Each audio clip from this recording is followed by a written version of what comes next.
12 जून गुरुवार की सुबह अहमदाबाद अंतर्राष्ट्रीय हवाई अड्डे से उड़ान भरते ही एयर इंडिया का एक बोइंग 787 विमान दुर्घटनाग्रस्त हो गया। महज कुछ सेकंडों में विमान मेडिकल कॉलेज के हॉस्टल से टकराया और भयंकर आग की लपटों में तब्दील हो गया। यह दृश्य न केवल भयावह था बल्कि देश भर में हतप्रभ कर देने वाला भी।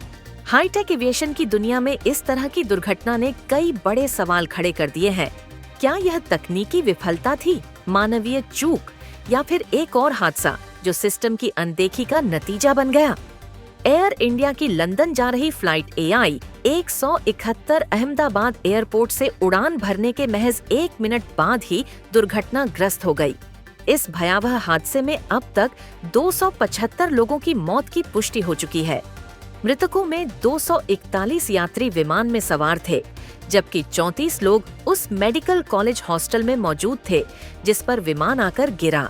हादसे में केवल एक व्यक्ति की जान बची है, जो भारतीय मूल का ब्रिटिश नागरिक है और फिलहाल अस्पताल में जिंदगी से जूझ रहा है।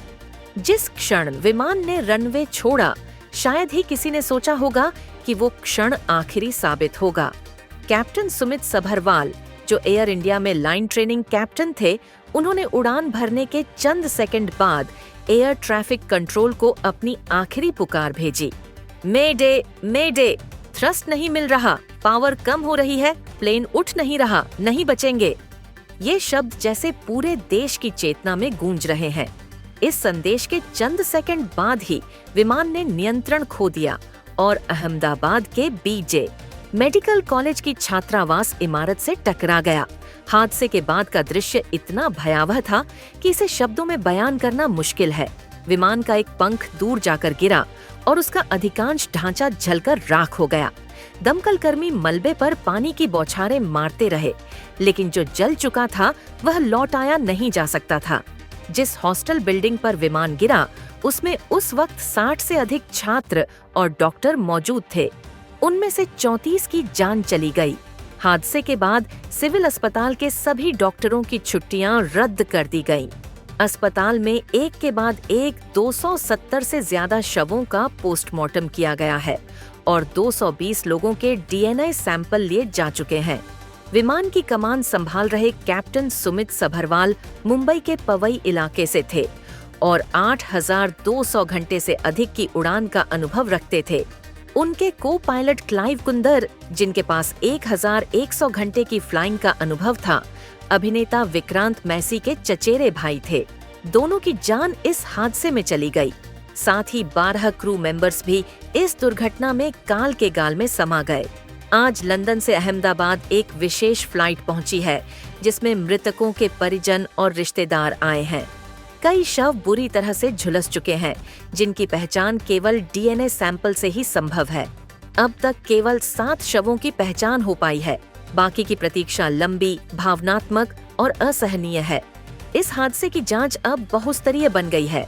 भारत की national investigation agency NIA, DGCA, AIB के साथ साथ UK AIB, US NTSB और FAA भी इसकी तह तक जाने में लगी है।